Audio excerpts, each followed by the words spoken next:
enemy attacks.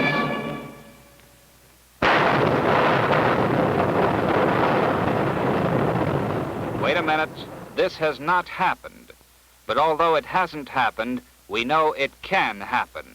So we must be prepared for nuclear weapon attack on our cities.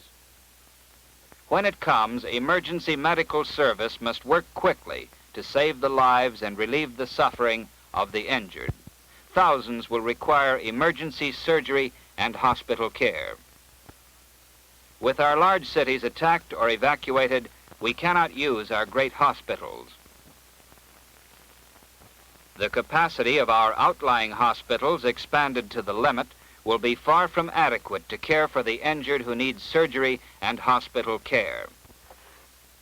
Civil Defense is preparing for the setting up of improvised emergency hospitals. In the dark hour of disaster, these hospitals will be a lease of life for the injured of the community. Improvised emergency hospitals would supplement existing hospital resources and would be equipped and manned to work for some weeks or, if necessary, months after attack. But these hospitals cannot come into being unless people are ready to work for them. People like you and you and you. For it takes people to make the improvised emergency hospital a reality in time of disaster. There are 4 essentials to setting up and operating an improvised emergency hospital.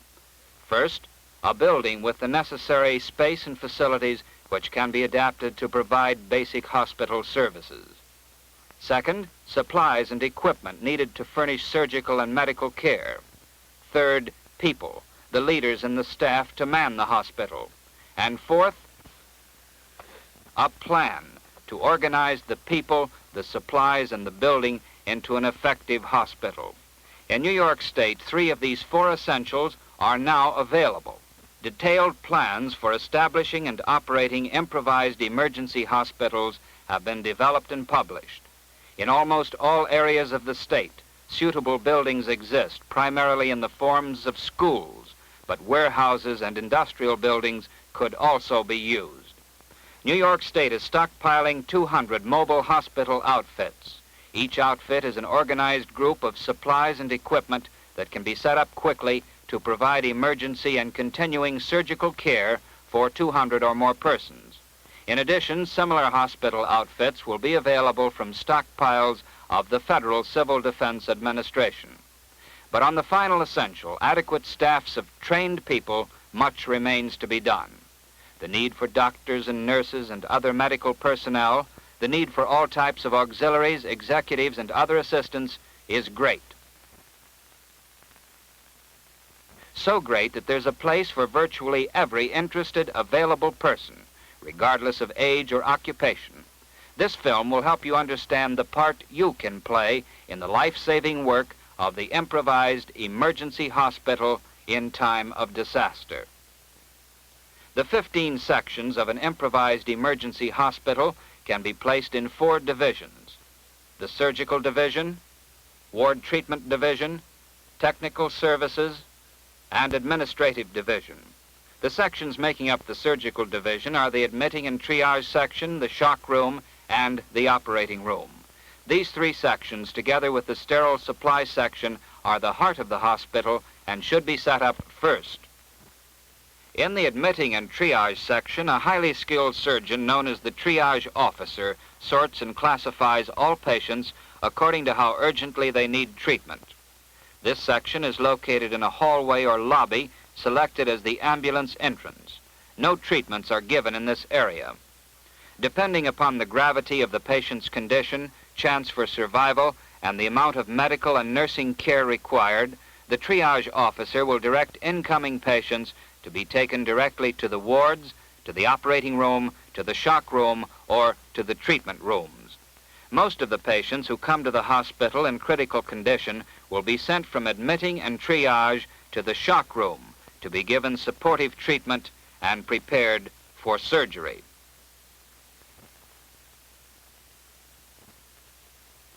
In addition to preparing patients for surgery, the shock room will give post-operative care and will treat patients requiring resuscitation. Among the treatments that can be carried out in the shock room are measurement of blood pressure, measurement of fluid intake and output, intravenous therapy using several types of electrolyte solutions, plasma volume expanders such as dextrin, and whole blood when available. Oxygen therapy equipment will be available. Industrial or medical cylinders of oxygen will have to be obtained locally.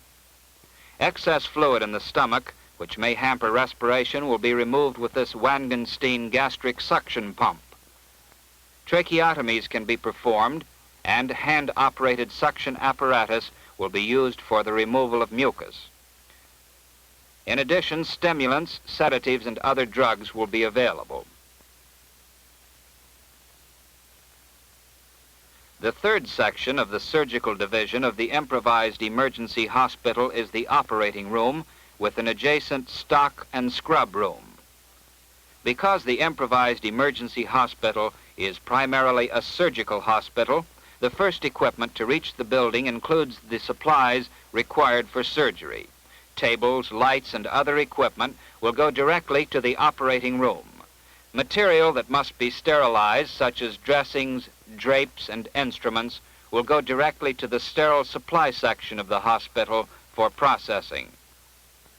In the first few days, emphasis will be given to the minimum essential surgery. Basic instrument surgical sets will be adequate for repair of any region of the body. Later, more elaborate specialist instrument kits will be used for surgery to prevent or correct deformity and to restore function. It's important that people be trained in the essentials of setting up the operating room.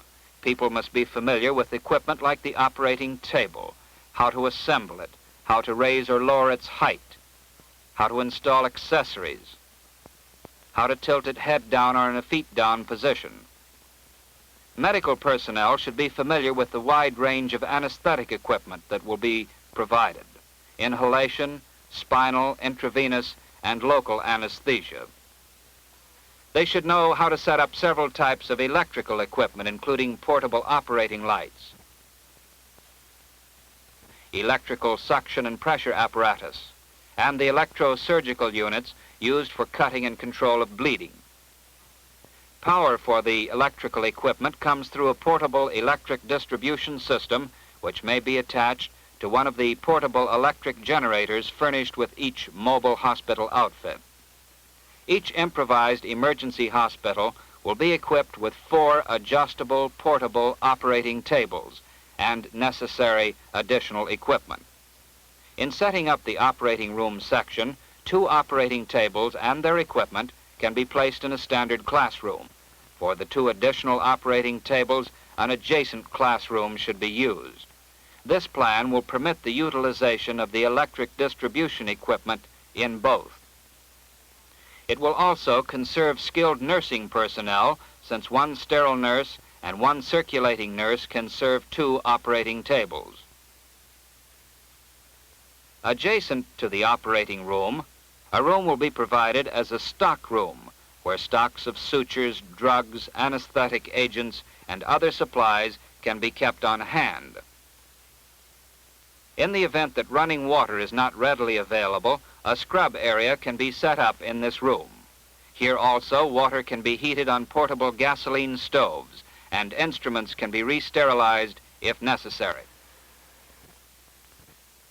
The second group of sections in the improvised emergency hospital are the wards and treatment rooms. Wards are set up according to the types of injuries which may be expected in a disaster. 4 kinds of wards are planned. These are a burn ward, a trauma ward for patients having mechanical injuries such as wounds and fractures, a small emergency obstetrical ward, and the radiation and medical ward. No beds come with the hospital outfit. As patients arrive from aid stations on litter cots, wards will be set up. The litter cots can be set up 2 or 3 high if necessary to conserve space. The burn and trauma wards may each serve 100 or more patients, depending upon the number of injured coming to the hospital. If commercial power is not available to the building housing the hospital, lighting in the wards can be furnished from a portable generator. The 4 treatment rooms of the improvised emergency hospital are the burn treatment room, the trauma treatment room, and the fracture room for the application of plaster casts and a variety of splints. There's also an obstetrics delivery room for injured women in labor. Equipment to perform minor surgery and other treatment will be available in the treatment rooms adjacent to the wards in order to reserve the operating room for patients in need of major surgery. In addition to treatment given in the treatment rooms, bedside care will be given in the wards. This care includes changing dressings, taking of temperature, pulse, respiration, measurement of fluid output, and intravenous therapy.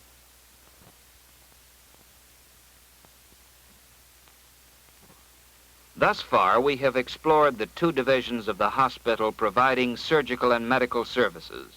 The surgical division, including admitting and triage, the shock room, and the operating room. The ward treatment division with wards for burn, trauma, obstetrical and medical cases, and the treatment rooms for burns and trauma, with a fracture room for the application of splints and plaster casts, and the delivery room. To carry out these surgical and medical functions, technical services are necessary. The 3 technical services included in the improvised emergency hospital are the sterile supply section, the X-ray section, and the laboratory.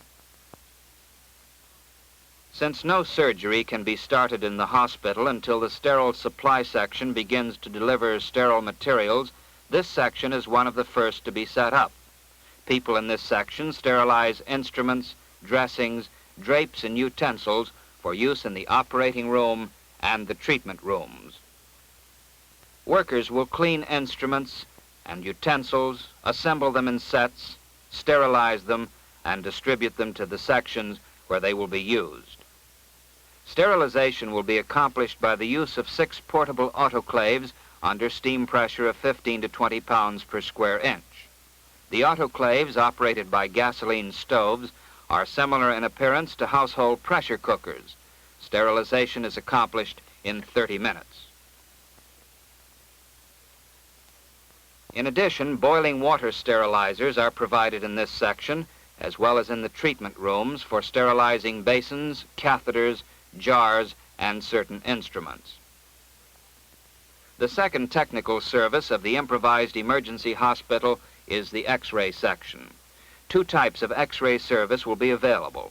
Each mobile hospital outfit will be provided with a portable fluoroscope, which has its own portable electric generator to be used if suitable commercial power is not available. This unit may be used for rapid diagnosis and for all cases where an X-ray record is not essential. In addition, each improvised hospital will have the part-time service of a mobile zero-radiographic unit, called Z-ray for short.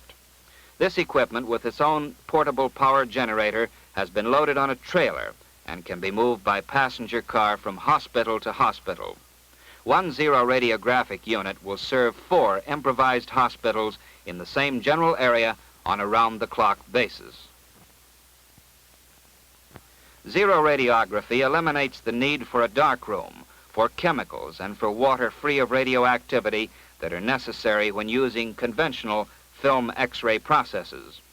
Zero-radiography provides for the rapid making of X-ray pictures on metal plates, from which the image can be transferred to a coated paper. This process furnishes images particularly useful in treating fractures and other traumatic injuries.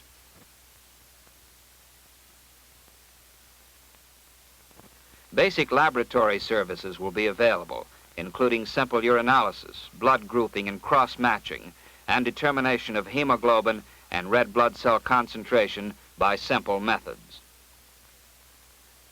The administrative services are concerned with directing the work of the hospital and with providing for the welfare of patients and staff.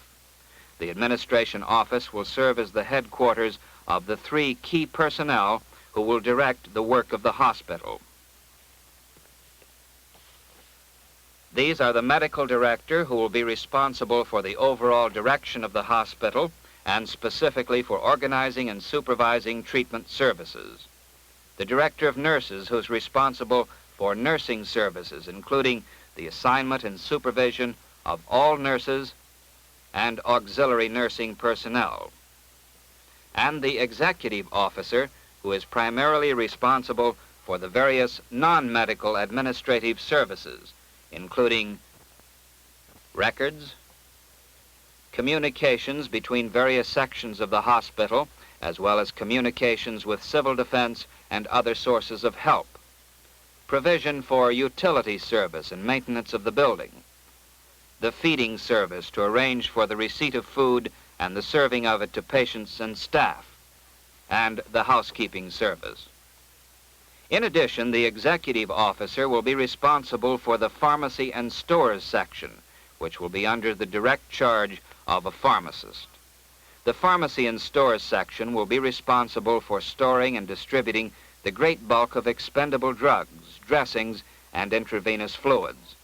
It will also maintain inventory so that additional supplies can be ordered before stocks are exhausted. We have now seen the plan for the organization of an improvised emergency hospital, a new approach to disaster medicine. Never before has care for the victims of disaster been prepared for in just this way.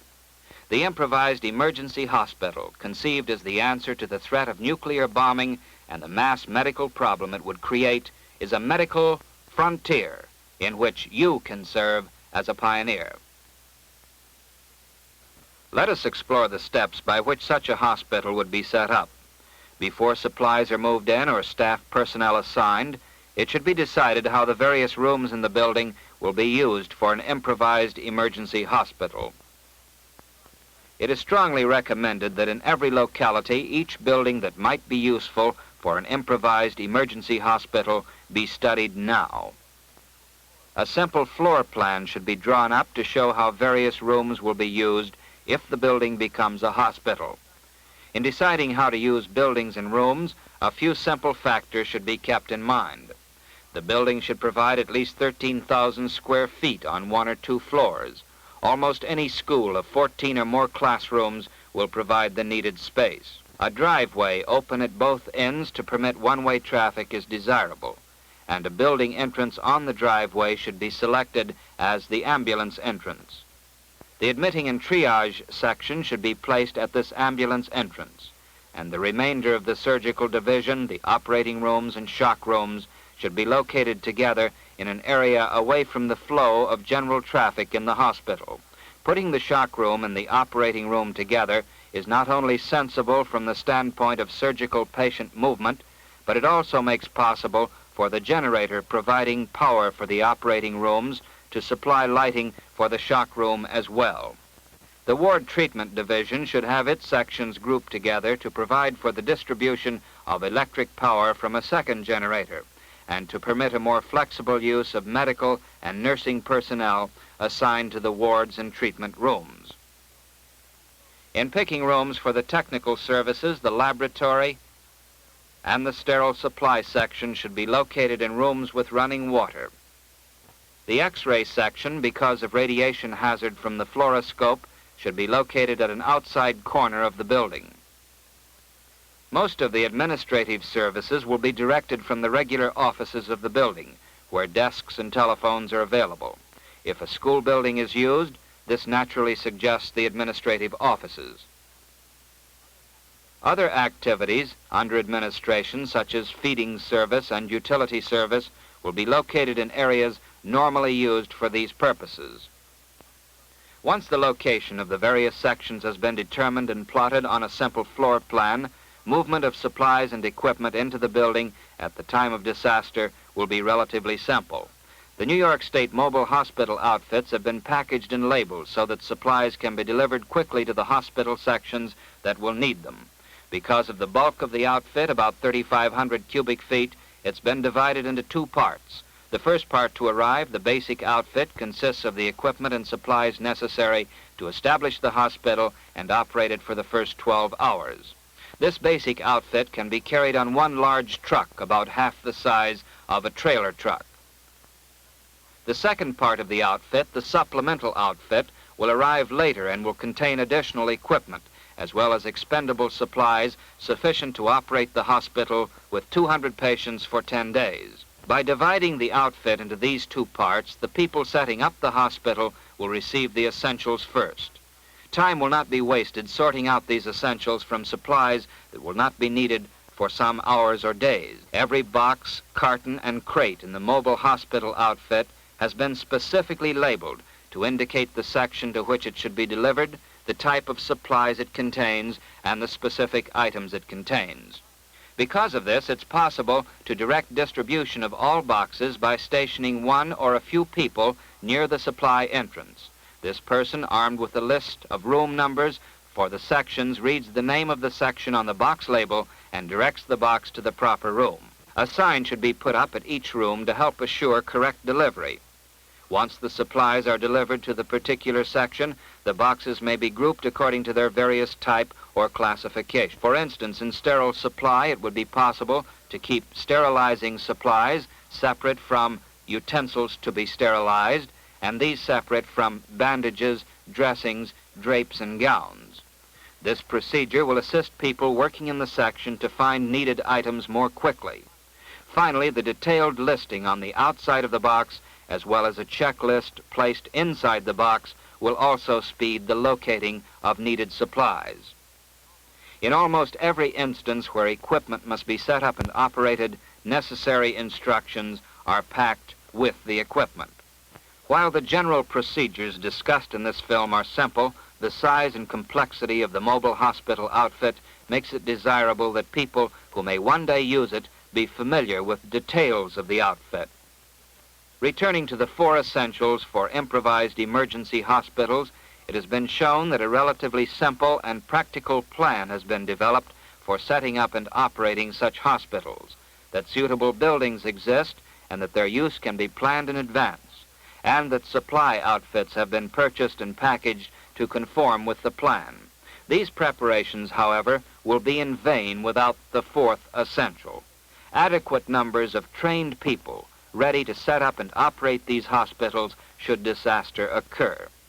For some days, 220 people will be required to operate each hospital round the clock on 2 12-hour shifts. These people include 44 physicians and medical associates, 36 nurses, 102 auxiliaries, 16 messengers and executives, pharmacists, technicians, and other specialists. The need is obvious for professional persons to become fully acquainted with plans and with the supplies and equipment they would have to use. The need is great for many people to take training that will prepare them to assist in medical care, technical service, administration. No matter what your age, no matter what your physical strength or your regular occupation, there's a place for you in these preparations to save lives, to reduce disability, to relieve suffering at that moment when your loved ones, your community, and your country will need it most. You can help assure their lease of life.